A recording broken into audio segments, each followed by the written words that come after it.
Welcome to 5 minute videos.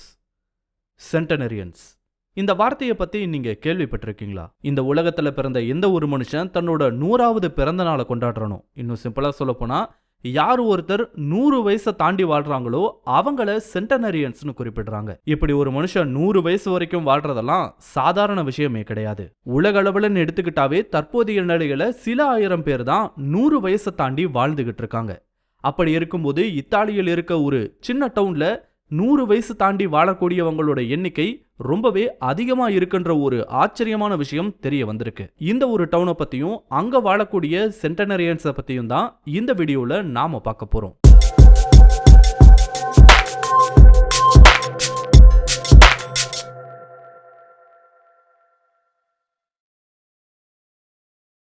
தற்போதைய காலகட்டத்தில் ஒரு மனுஷனோட ஆயுட்காலம்ன்றது 72 தான். இந்த எண்ணிக்கை ஒவ்வொரு நாட்டுக்கும் தகுந்த மாதிரி மாறுபடலாம். இருந்தாலும் உலக அளவுல ஆவரேஜ்னு எடுத்தா சராசரி ஆயுட்காலம் 72 தான் இருக்கு. அதுவும் இந்த அளவுக்கான லைஃப் எக்ஸ்பெக்டன்சி அதிகமானதுக்கு முக்கியமான காரணமே சென்ற நூற்றாண்டுல மருத்துவத்துறையில் ஏற்பட்ட ஒரு அபரிமிதமான வளர்ச்சியின் காரணமாக தான் இந்த லைஃப் எக்ஸ்பெக்டன்சியுமே அதிகரிச்சிருக்கு. அதுக்கு முன்னாடின்னு பார்த்தா இதை விட ரொம்பவே கம்மியா தான் இருந்தது. அப்படி இருக்கும்போது ஒரு மனுஷன் 100 வயசை தாண்டி வாழ்றன்றது உண்மையாவே ஒரு பெரிய விஷயம் தான். பொதுவா ஜப்பான்ல வாழக்கூடியவங்களை தான் நீண்ட நாட்கள் வாழக்கூடிய மக்கள்னு குறிப்பிடுவாங்க. ஜப்பானோட ஆவரேஜ் லைஃப் எக்ஸ்பெக்டன்சின்னு பார்க்கும்போது 85 ஆண்டுகளா இருக்கு. இருந்தாலும் ஜப்பான்ல மட்டுமே இந்த எண்ணிக்கை கிடையாது. ஹாங்காங், மொராக்கோ மாதிரியான நாடுகள்லயும் இந்த லைஃப் எக்ஸ்பெக்டன்சியை நம்மளால பார்க்க முடியுது. ஆனா அந்த நாடுகள் 100 வயசை தாண்டி வாழக்கூடியவங்களோட எண்ணிக்கைன்றது குறைவா தான் இருக்கு. அப்படி இருக்கும்போது இத்தாலியில இருக்க ஒரு சின்ன டவுனை பத்தின ஒரு ஆச்சரியமான தகவல் ஒண்ணு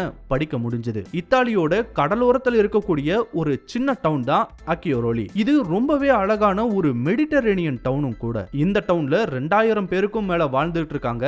அண்ட் அதுல 300க்கும் மேற்பட்டவங்க 100 வயசு தாண்டி வாழ்றாங்கன்றது தான் ஒரு ஆச்சரியமான விஷயமே. இப்படி ஒரு தகவல் வெளியான சமயத்துல அதை நிறைய பேர் நம்பினாங்க. சிலர் அதை நம்பாமையும் தான் இருந்தாங்க. ஆனா 2016 டைம்ல இதுக்காகவே ஸ்பெஷலா ஒரு ஸ்டடியை அந்த பகுதியில் மேற்கொண்டாங்க.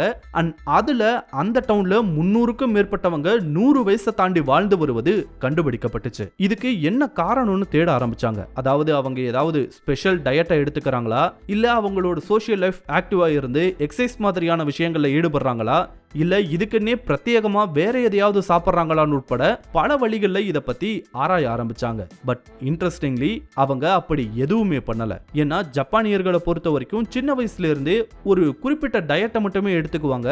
அதுவே அவங்களோட வாழ்நாளை அதிகப்படுத்துவதா ஒரு காரணம் சொல்லப்படுது. அப்படி ஏதாவது இவங்க செய்யறாங்களான்னு தான் ஆராய்ச்சி பண்ணியிருக்காங்க. பட் அப்படி எதுவுமே பண்ணல. இதுக்கும் இந்த டவுன்ல 100 வயசுக்கு மேல வாழ்றவங்க ஓவர் வெயிட்டாவெல்லாம் இருந்திருக்காங்க.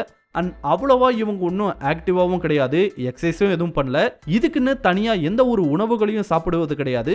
எப்பயுமே போல நார்மலான ஒரு டயட்டை தான் இவங்க ப்ரிஃபர் பண்ணிட்டு இருக்காங்க. அப்படி இருக்கும்போது இவங்களுக்கு மட்டும் எப்படி இது சாத்தியம்ன்ற ஒரு கேள்வி இன்னும் பெருசா உருவாக ஆரம்பிச்சது. ஏன்னா இந்த உலகத்தோட மற்ற பகுதிகளில் வாழக்கூடிய மக்கள் யங் ஏஜ்லயே பார்க்கின்சன்ஸ், அல்சைமர், ஹார்ட் டிசீஸ் மாதிரியான பிரச்சனைகளால பாதிக்கப்பட்டு ரொம்ப சீக்கிரத்திலேயே போய் சேர்ந்துடவும் செய்றாங்க. அப்படி இருக்கும்போது இவங்க மட்டும் எப்படி இத்தனை வருஷம் வாழ்றாங்கன்ற ஒரு கேள்வி பெருசா உருவாக ஆரம்பிச்சது. அப்பதான் ஒரு விஷயம் அவங்களோட கண்ணில் பட்டிருக்கு. என்னன்னா இவங்களோட டயட்ல ரொம்ப வருஷமாவே ரோஸ்மெரின்ற ஒரு தாவரத்தை ஆல்மோஸ்ட் எல்லா உணவுகளையும் பயன்படுத்துவது கண்டறியப்பட்டுச்சு. இந்த ரோஸ்மெரிக்குன்னு சில மருத்துவ குணங்கள் இருக்குதான். உதாரணத்துக்கு இதுல ஆன்டி ஆக்சிடென்ட்ஸ்ன்றது ரொம்பவே அதிகமா இருக்கு. அப்படி இருக்கும்போது இந்த ரோஸ்மெரியை தொடர்ச்சியா பல வருடங்கள் எடுத்துட்டு வந்ததன் காரணமா தான் இவங்களுக்கு இந்த மாதிரியான ஒரு எபிலிட்டி ஏற்பட்டிருப்பதா ஒரு கருத்து சொல்ல ஆரம்பிச்சாங்க. இதுதான் நடந்திருக்குன்னு சொல்லிட்டு எந்த வகையிலையும் அவங்களால ப்ரூஃப் பண்ண முடியல.